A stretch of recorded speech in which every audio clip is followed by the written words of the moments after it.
नमस्कार. मी राजाराम मुखर्जी.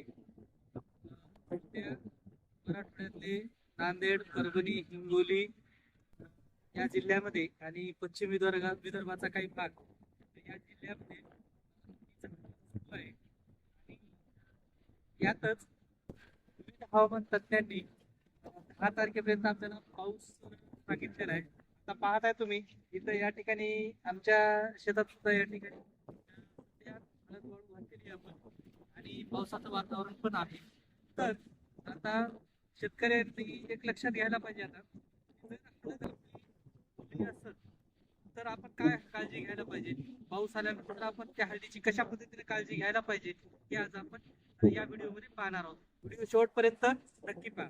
तर आता पहा, ही हळद आता या ठिकाणी आपण वाळायला घातलेली होती.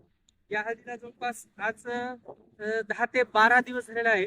जवळपास ही हळद 90% वाळलेली आहे. म्हणजे आणखी हिला जर 2 ऊन जर झाले, म्हणजे आपण जर हिला 24 तास आणखी म्हणजे 2 दिवसाचं जर ऊन दिलं तर ही 100% हळद आपल्याला या ठिकाणी वाळायला पूर्ण पक्व होणार आहे.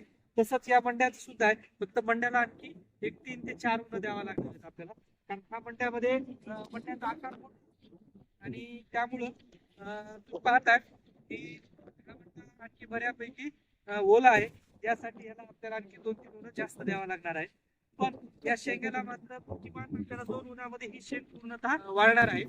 तर पाऊस जर येत असेल तर आता आपण याची काय काळजी घेणार आहोत. तर सर्वप्रथम पाऊस जर आलं आणि 8 ते 10 दिवस वाळलेली असेल आणि 80 ते 90% जर वाळलेली असेल तर तिला झापायला हरकत नाही. आता आम्ही या ठिकाणी ही तयार करून ठेवली बघा. तुम्ही ही थारी बघताय.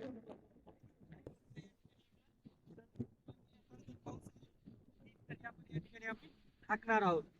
पण जर तुमची हळद 7-8 दिवसापर्यंत वाळलेली आहे आणि त्याच्यामध्ये पाण्याचं प्रमाण 70% आहे, 60% आहे, तर नक्की त्यावेळेस तुम्ही मात्र बिलकुल पाऊस जरी आलं तर काळजी करायचं कारण नाही. कारण पाऊस जरी आलं तरी ती हळद बिनधास्त अशा ठिकाणी भिजू द्या तुम्ही. पण जर झाकण्याचा प्रयत्न केला तर मात्र तुम्ही या ठिकाणी आपण पाहताय हा पॉलिथिनच्या पिशव्या आहेत आणि याच्यामधून बिलकुलच हवा पास होत नाही. हळदीसाठी एरिएशन राहत नाही. त्यामुळं ही आपण जी हळदीचा जो थर दिलेला आहे आता हे जवळपास 3 ते 4 इंचाचा थर आहे, इतका जाड थर. आणि या जाड थरामध्ये आपण पाहताय जर भारी झाकली, चवाळ झाकलं तर आपण याच्यामध्ये ओली असताना हळद जर झाकली असेल तर यामध्ये बुरशी लागण्याची शक्यता असते आणि 100% बुरशी लागते आणि हिच्या दर्जावर परिणाम होतो. हे आपण त्या भानगडीत पडायचं नाही जर 70% जर हिच्यामध्ये ओलावा असेल तर. पण आता ही हळद आपण पाहता तुम्ही की ही 90% वाळलेली हळद नक्की झाकणार आहोत. शेतकऱ्यांना सांगताय की आता पावसाचं वातावरण आहे, हळदीचं म्हणजे आपलं शेतकऱ्यांचं पिवळं सोनं आहे. तर मी तुम्हाला सांगू इच्छितो की नक्कीच तुम्ही आता पावसात पडणार नाही आणि या पद्धतीने जर आपली हळद 70% वाळलेली असेल तर तुम्ही तिला नक्की झाकू नका.